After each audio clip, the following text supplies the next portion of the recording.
はい、皆さんこんにちは。機械系男子の木内です。今回はですね、またビヨンの妻に収録されているビザンをですね、紹介しようかなと思います。ビザンの、あらすじをですね、簡単に紹介すると、主人公が小説家なんですね。で、その小説家がよく行きつけの飲み屋、そこの若松屋っていう飲み屋ですけども、そこで働いている女中さんにトシちゃんっていう女中さんがいるんですね。で、そのトシちゃんが、飯よりも小説が好きって言ってるぐらいに小説が好きな女中さんなんですよ。なので、その主人公、小説家の主人公が、お客さんを連れてくるんですけども、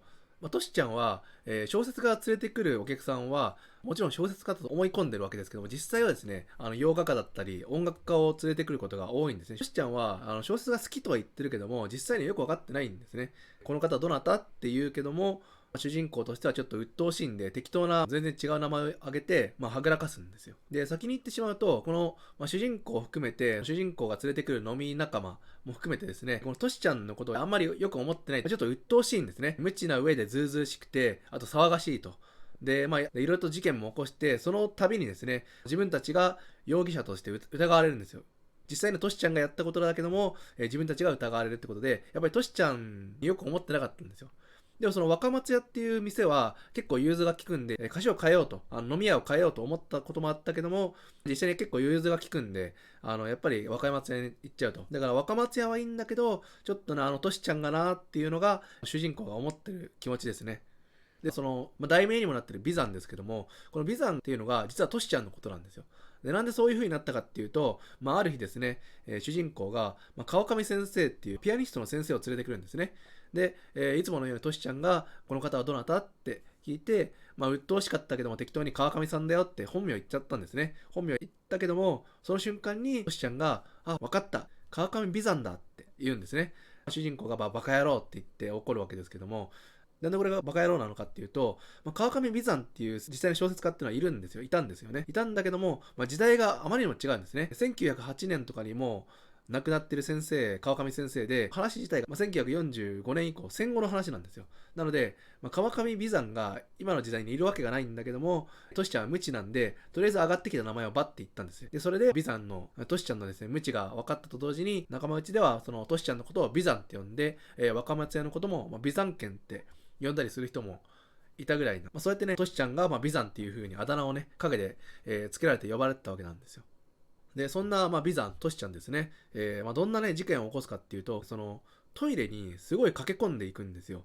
基本的にその飲み屋では2階で飲むことが多かったらしいんですけど、2階で、主人公と一緒に飲んで、トイレに行くときに転げ落ちるようにして、トイレに駆け込んでいくんですね。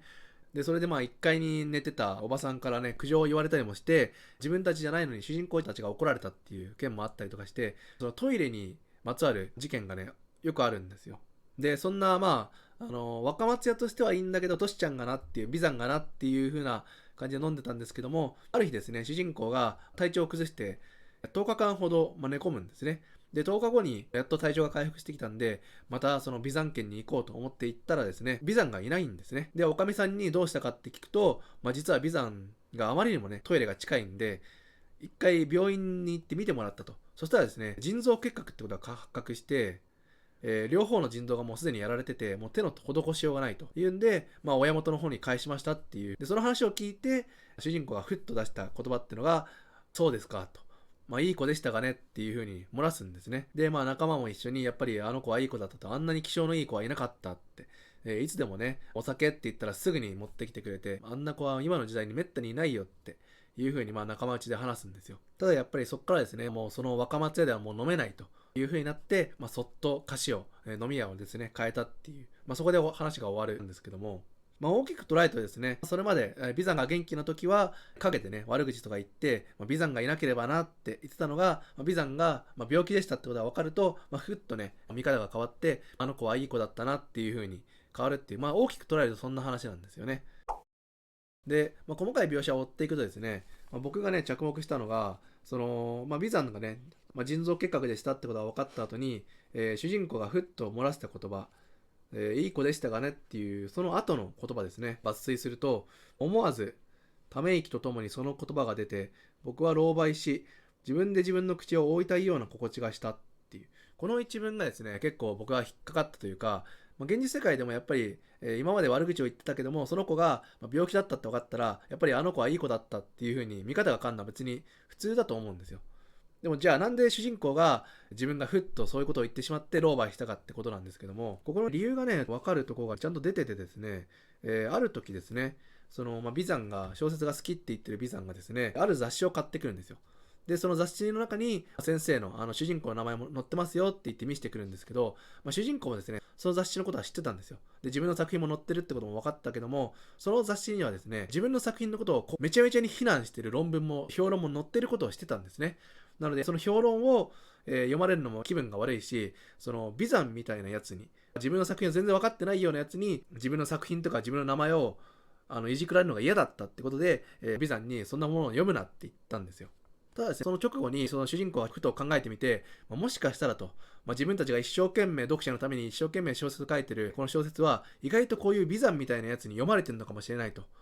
で、そう思うと泣くにも泣けないほどの残念無念の情が胸に込み上げてくるのだっていう風に書いてる。つまり作者としては、読者に奉仕しているような形で一生懸命汗水流して書いてるけども、読者としては、ビザンみたいな人には理解してもらえてないし、全く響いてないってことを考えてしまうと、残念無念の情が浮かび上がってくるって言ってるんですね。で、それをですね、思い返してみると、ビザンもですね、やっぱり小説が好きって言ってて、小説家の話に入ってこようとするけども、ビザンとしても、しっかり奉仕をしてたわけですね。お酒をね、頼まれたらすぐに持ってきて、少しでも長く小説家の集まりにいたいってことでずっとそこにいたわけですけども、ビザンも、自分たちの奉仕してくれてたというふうにやっと気づくんですよ。で、それに気づいたがゆえに、自分のさっき言った、いい子でしたがねっていうふっと出てきてしまった言葉が、自分がかけられたら嫌な言葉とつながって、自分で自分の口を覆いたい気持ちになったと。って思うんですよね。つまり小説家としては小説を書いてるうちは、みんなから非難されて、自分が死んだ時にやっと、いや、あの作家はいい作家でした、あの作品はいい作品でしたって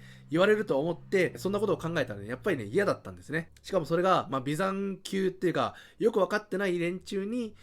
書いてる間は非難されて、でも自分が死んだらやっと評価してくれる、いい作品だったって言ってもらえるのが嫌だったんですね。でもそれと同じことを自分が今してしまったっていう風に気づくんですよ。ビザンから、奉仕してもらったことに気づかずずっと悪口を言ってたけども、ビザンがいざですね、病気だって分かるとふっとなんかもうガラッと態度を変えてね、あの子はいい子だったって言ってしまった自分が恥ずかしくもあり、申し訳ない気持ちとかもねいっぱいあったんじゃないかなって思うんですよ。なので、そのビザンと、主人公、小説家の1対1の対応で見ると、お互い様みたいな感じなんですね。小説を書いてる主人公は、ビザンなんかに読まれるの嫌だと。何にも分かってないやつがあって言うんですけども、自分もビザンからの奉仕を全然理解できてなかったってことに気づくっていう、お互い様のね、描写が見れるのかなって思います。そんな感じのですね、読んだ後ちょっと、虚しさとか少し寂しさが出るような小説ですけども、さらっと読めるし、気になった人は読んでみてほしいなと思います。はい。それではですね、今回は太宰治さんのビザンを紹介させていただきました。ぜひですね、気になった方は読んでみてほしいなと思います。はい。それではですね、今回の動画はここまでになります。ご視聴いただきありがとうございました。また次回の動画でお会いしましょう。バイバイ。